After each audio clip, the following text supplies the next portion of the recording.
Today we are diving headfirst into two hurricanes, Idalia that rapidly hit Florida and the electric vehicle hurricane that is taking small towns in South Carolina by storm. Let's get into it.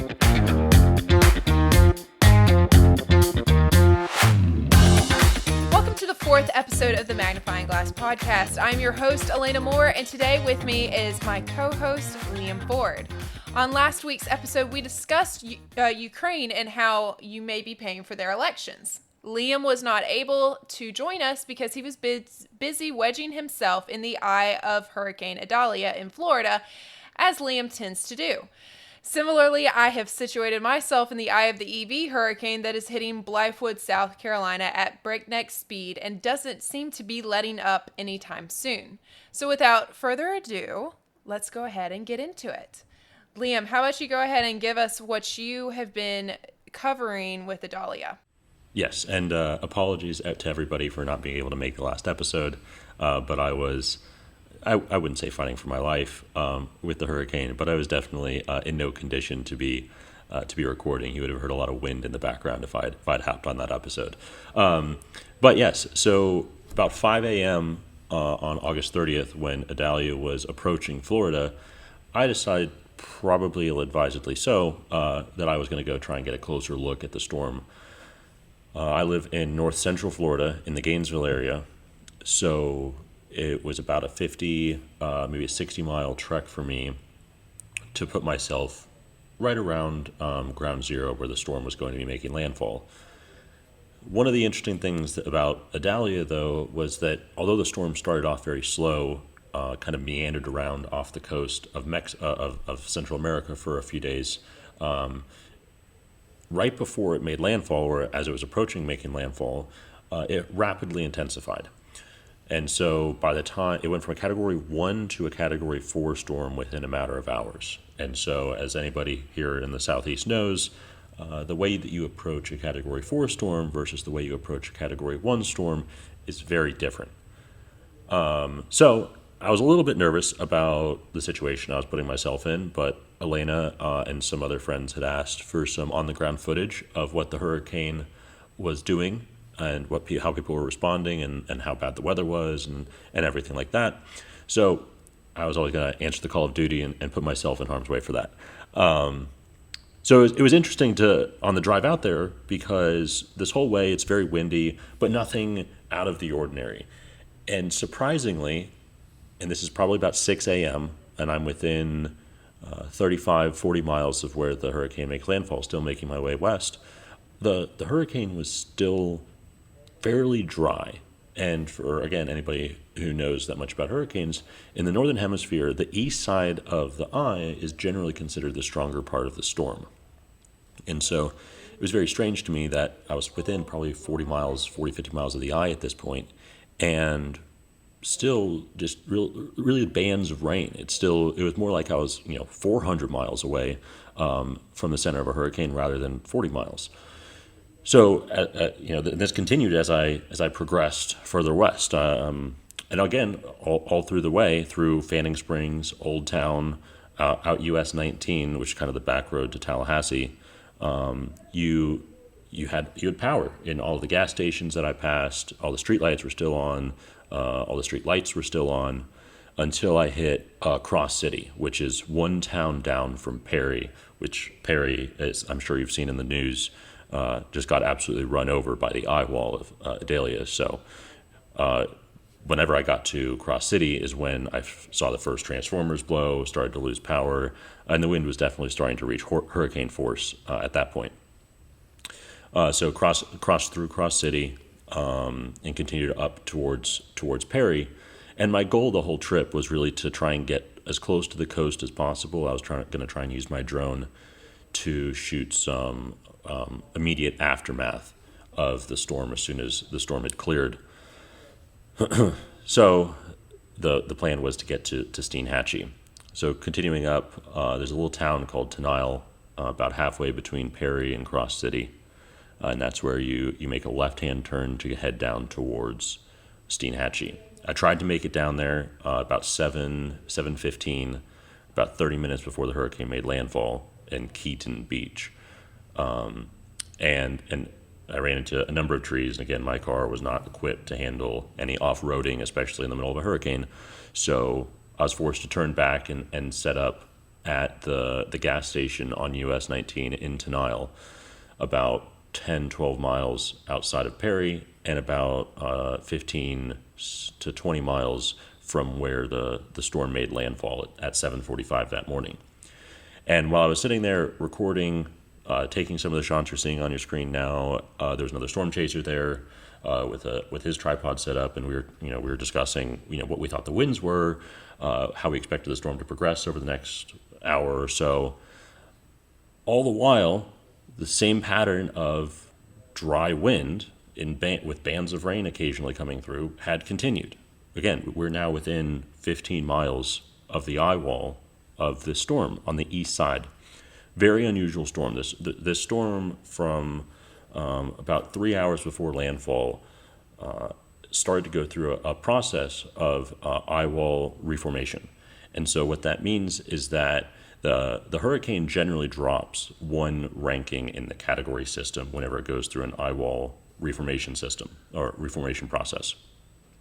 So if it's a Category 3, it'll drop to a Category 2. If it's a Category 4, as Idalia was just before dawn on the 30th, you kind of expect it to drop to a Category 3, which is exactly what all of the weather services had Idalia making landfall as, with a maximum sustained winds of about 125 miles an hour.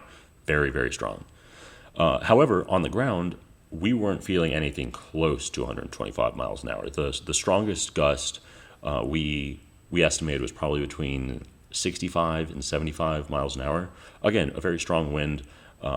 Anything that it blows into you, it can cause damage. It'll down trees, especially with ground that's been soaked with a lot of rain in the hours leading up to those types of winds.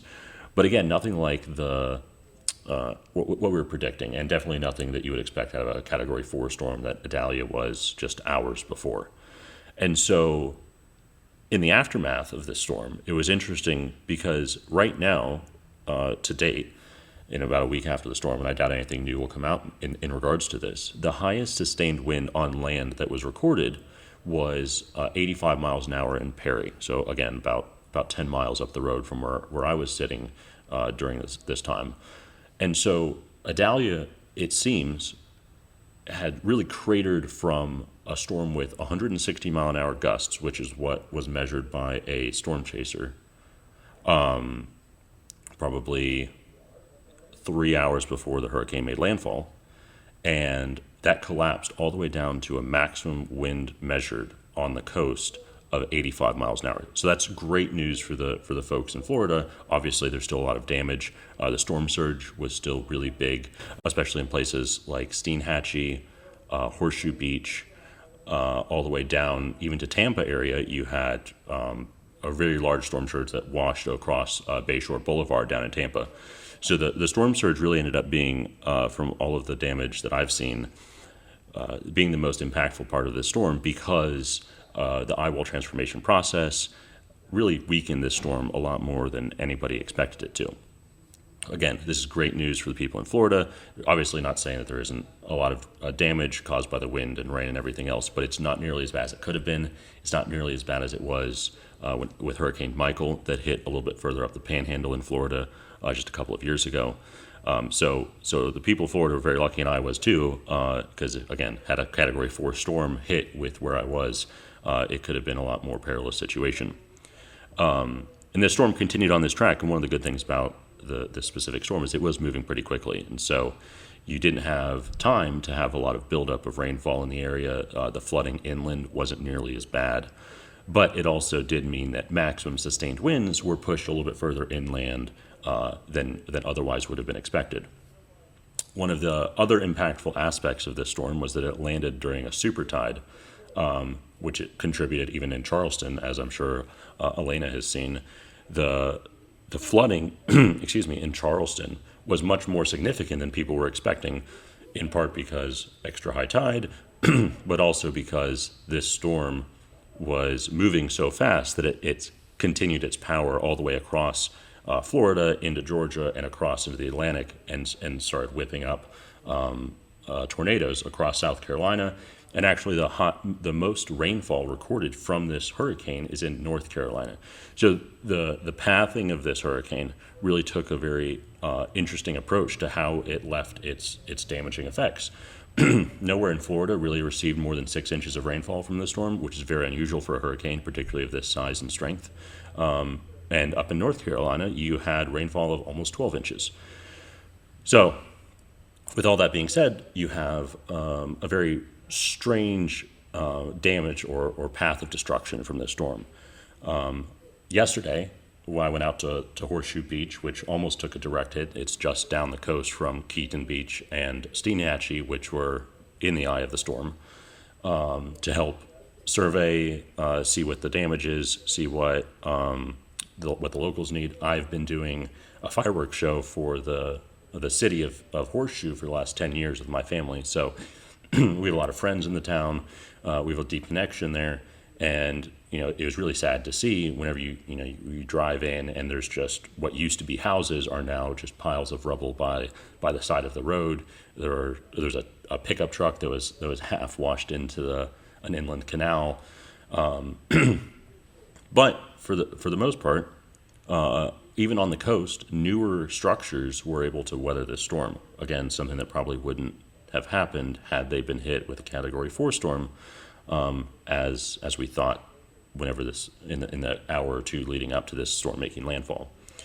When we were out there, one of the county commissioners out there in Dixie County was trying to do a fireworks show for the first responders and for those who stuck out the storm, the locals who were trying to build back, because about 2/3 of the town of Horseshoe had been pretty well, if not completely destroyed, but they've been very significantly damaged.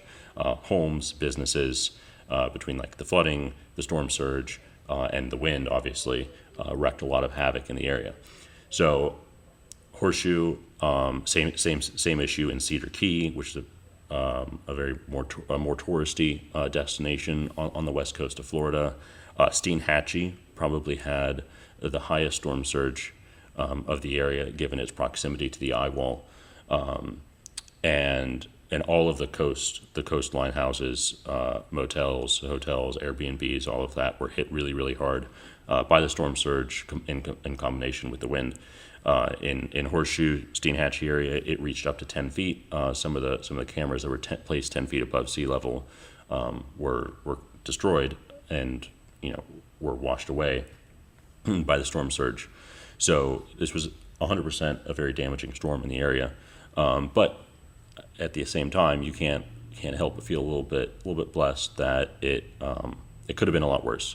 When I was sitting at that gas station on US 19, about 7:15 a.m., a couple pulled up in a pickup truck. They were evacuating Steenhatchee that morning because 2 trees had fallen on their house about an hour and a half before, in the middle of the hurricane. So again, there's a lot of people affected by the storm. There's a lot of damaged property, and there's a lot of lingering effects. And there's going to be a lot of people that are going to be, recovering from the storm for the next years, or the coming years. But given the position, the Big Bend hasn't been hit by a major hurricane since the 1800s, which is amazing given its proximity to the Gulf Coast.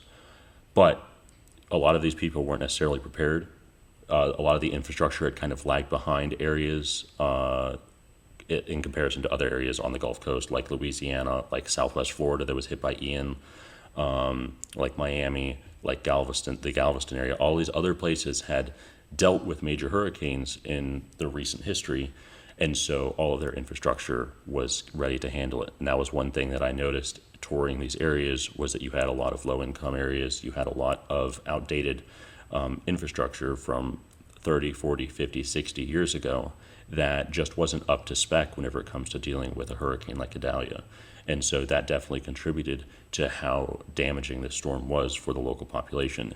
Hopefully, between the state of Florida and the federal government and the federal response, we'll be able to see everybody in that area get back on their feet, and hopefully in a little bit stronger situation whenever it comes to the infrastructure of the area.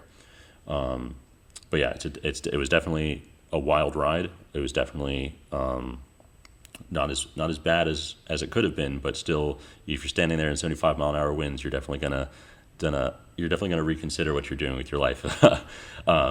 So yeah, it was definitely an interesting experience, and I'm gonna definitely try and find some more storms to chase, because it was definitely an amazing experience just to be in that position. So did you rethink your life? Any interesting questions come up while you were in the eye of the hurricane? Yes. Well, the first question was, is Biden going to be more responsive to this hurricane than he was to the train derailment in East Palestine? And then the second one was, I really need a hot shower. Standing out in freezing cold rain for 3 hours pre-dawn in 70-mile-an-hour winds is definitely chills you to the bone. Well, we're so glad you made it back safely, even if it wasn't as many interesting stories as I was expecting to have. But I'd say it was pretty interesting. Oh yeah, overall. It's definitely something I'd want to do again as well. You meet some interesting people out there.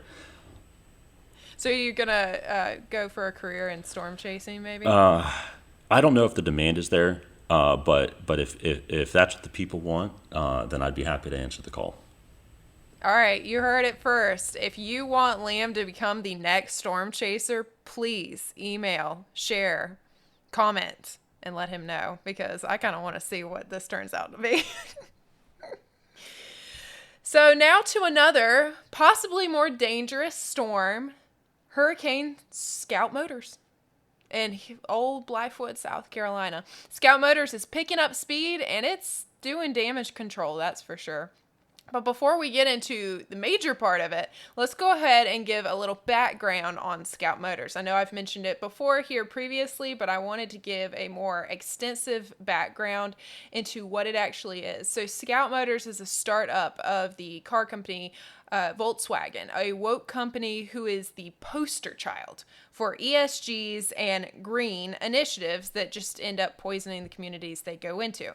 Obtained by Palmetto State Watch through FOIA, we have learned that a large German newspaper, the Handelsblatt, sent an email to the governor's office on October 20th, 2022, with its article featuring South Carolina and Scout Motors.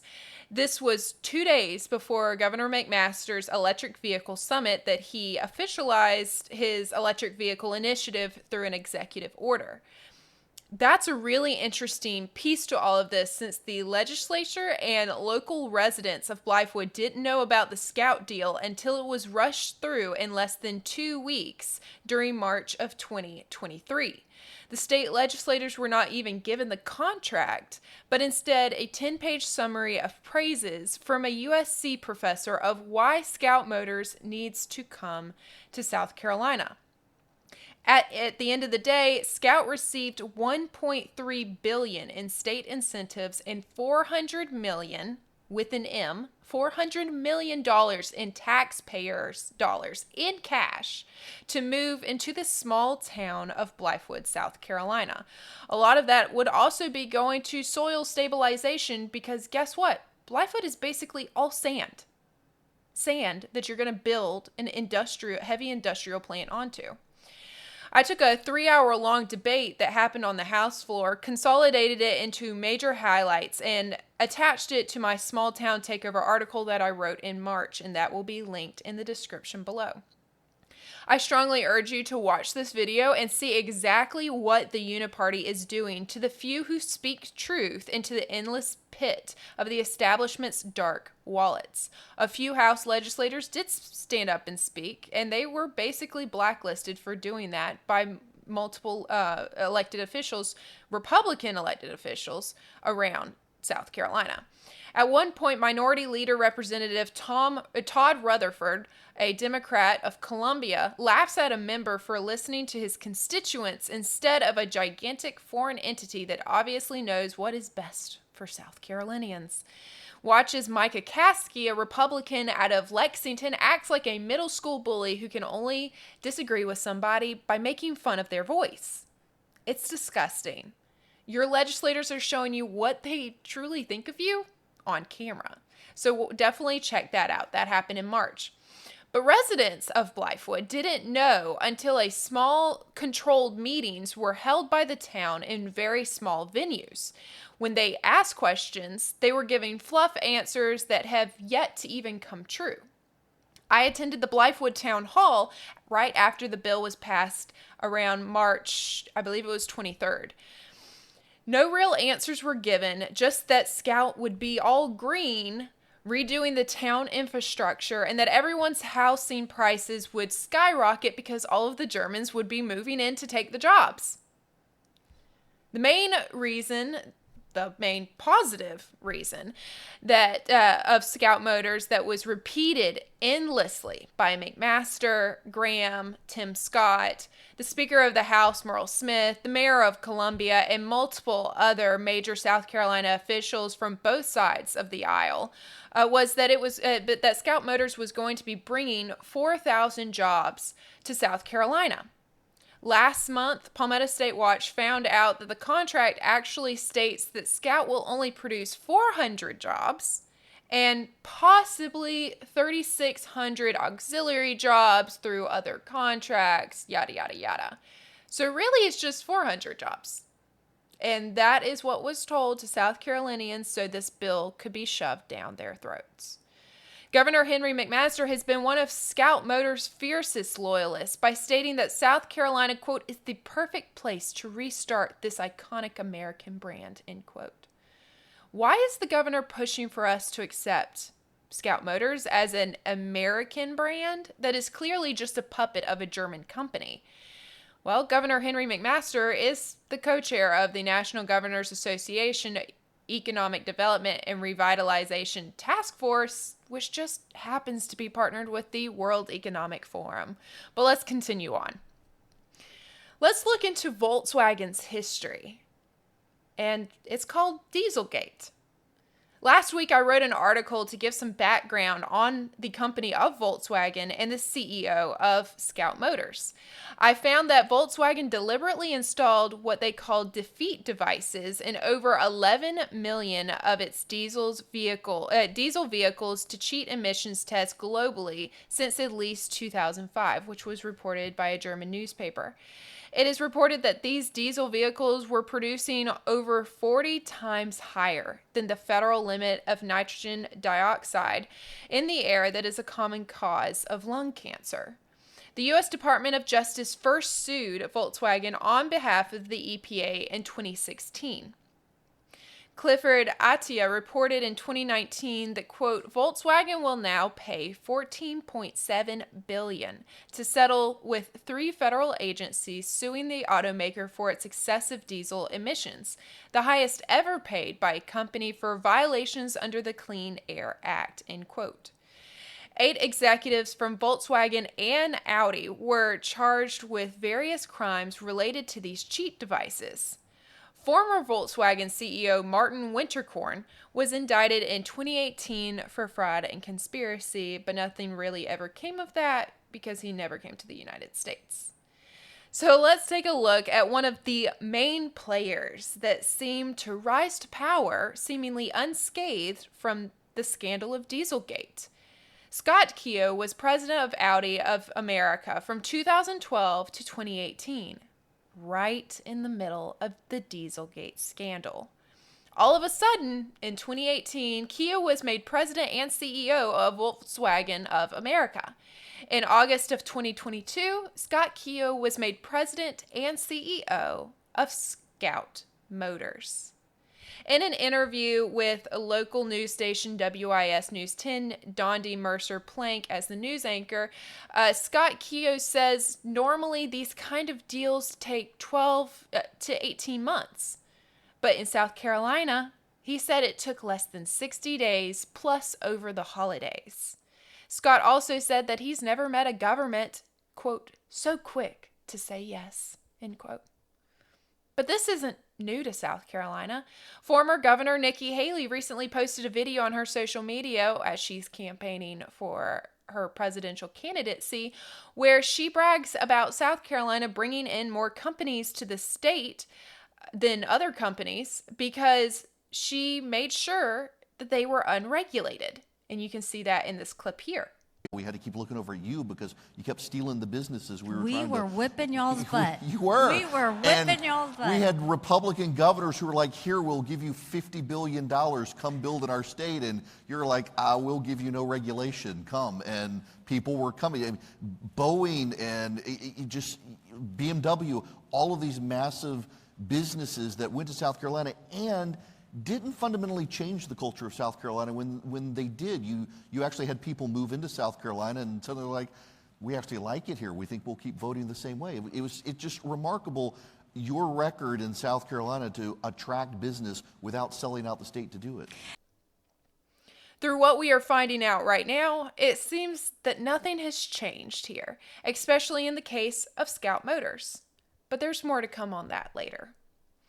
For the past several months, Richland County Department of Economic Development, with the director being Jeff Rubel, has created a weekly social listening report that monitors what is said on social media by residents and elected officials about Scout Motors. They have created a blacklist of what they have dubbed vocal opponents and their messages and posts on a local Facebook page dedicated to providing transparency and discussion on the project in Blythewood, since the local government, the state, and Scout Motors have all refused to provide any information or any real discussion on it. Multiple residents and even a legislator has made many requests to see the site. Instead, residents are labeled as trespassers, and the Richland County Economic Development Director, Rubel, bragged to the Department of Commerce in an email obtained through FOIA, where he says, quote, FYI, check the Facebook page. We've got a House member involved now. Through an intermediary, he has asked for a tour of the site, but I shut that down quickly, end quote. So what's been happening so far? Scout Motors has treated their new neighbors terribly. Not only has Scout been burning incessantly near older communities that use assisted oxygen to breathe, they have refused to take phone calls or respond to numerous emails from the common residents and farmers of Blythewood that they are building right in their backyards. Well, they weren't answering up until about a week ago.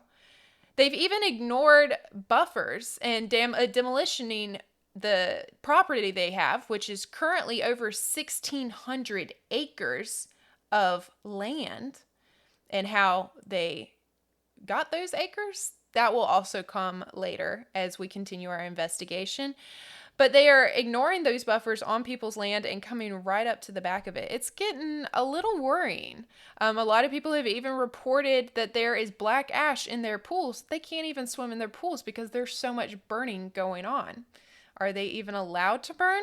That's a great question. DHEC has not been able to give a straight answer. Sometimes they'll say yes, sometimes they say, oh, that's against their contract. But nothing ever seems to happen, and if it does, it'll maybe stop for half a day and then continue. But let's look at what's been happening the past 2 weeks. It has been feeling like a deja vu of March all over again, with the way that Scout Motors and elected officials in Blythewood have been speeding up this process. Let's look at the most recent timeline. The most recent timeline starts on August 21st, when a special meeting was called last minute for the town council of Blythewood. Multiple members came to speak on related town concerns, including the project that Scout Motors started almost immediately in March and has continued very aggressively over the past several months. Residents again begged for Scout to return their calls and their emails and actually interact with them. This is at the August 21st meeting that was called last minute, when Scout came in March, and it obviously has seemed to be planned at least since October. But let's go ahead and jump to the regular town council meeting on August 28th. This was the normally scheduled one. A flyer just happened to be on every seat in the room advertising individual meetings that Scout Motors had set up in a separate location in order for people to sign up and view a 3D model and get maybe 5 minutes worth of Q&A. 20 minutes into that meeting, council members went into executive session with their lawyers for over an hour. That's right. They didn't get back till like about 7:30 or around 7:30 at night, and the meeting didn't end till 9:30. And during that hour they were in there with their lawyers, they were allegedly discussing the stormwater system. Not sure if that has anything to do with the scout land. They do have a lot since they own 1,600 acres. Just like some wetlands and other things that I'll get into later. But for the first time at that meeting on August 28th, a Scout Motors representative was there and gave an introduction. She seemed pretty terrified, I'm not going to lie. And she had just been hired, which is really interesting since the week before that, there was no representative. And citizens and residents of the area, again, as they had been for several months, were demanding to speak with someone or anyone or have anyone answer their emails and phone calls from Scout Motors. So let's go to September 1st. September 1st was when I published my article, The Puppet Masters of Scout Motors, where I covered similar to what I just told you. On September 3rd, residents noticed a sign that was put out by the Blythewood Planning Commission for a meeting that was going to be held on Tuesday evening, which is September 5th, to annex and rezone almost 500 acres of land from Richland County to the town of Blythewood.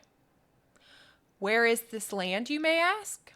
Well, it just happens to be in the same area that Scout Motors it currently owns. You know, I wonder who's going to end up building on it. But we'll see what happens. Around the same time, town council member and relatives has started cozying up and trying to do favors for residents in the area that have been outspoken regarding to Scout Motors. I'm sure that they have no ulterior motives when it comes to that. But let's look at September 4th. That's when a ton of news reporters from local news stations started joining that local Facebook page. And September 5th, for the first time, the new Scout representative started responding to emails from residents wanting to break bread and get to know them. Now, in her email, she did not answer any questions that were posed numerous times over several months, but she wants to get to know them on a deeper level. The town of Blythewood has also tried to join the page as well. But I decided to do a little digging into this newly hired representative of Scout Motors that is the South Carolina liaison, apparently.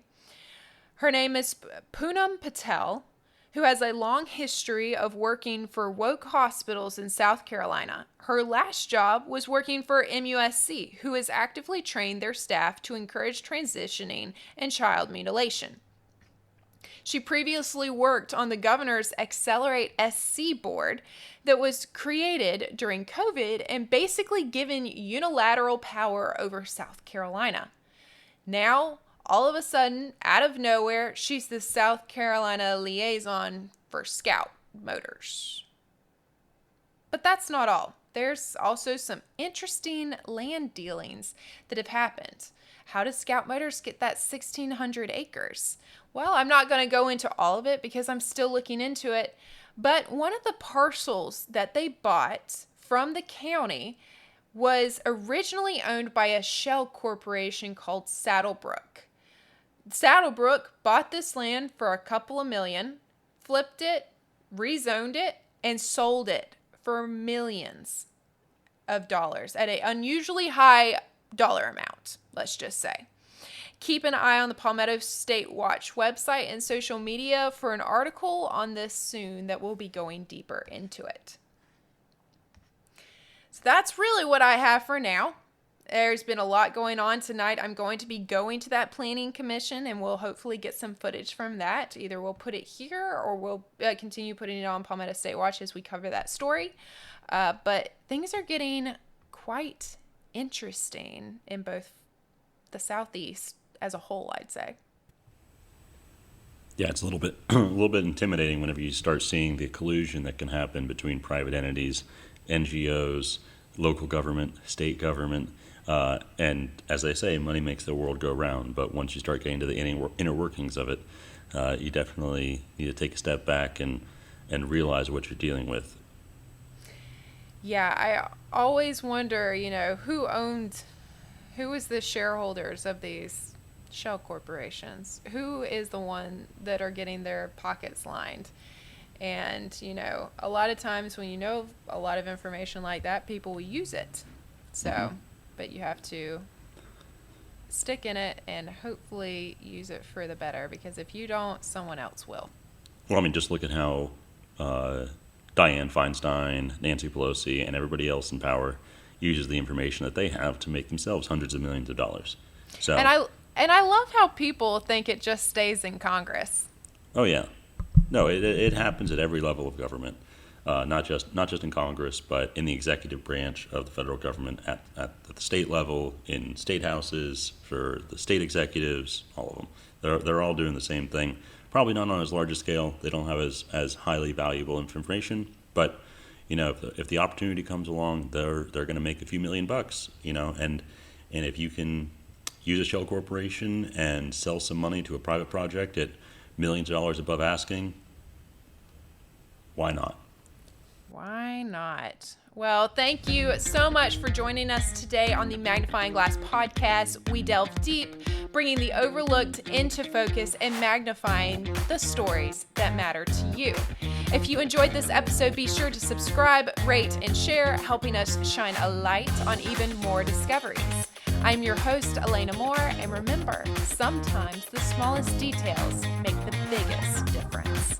Until next time, keep looking closer.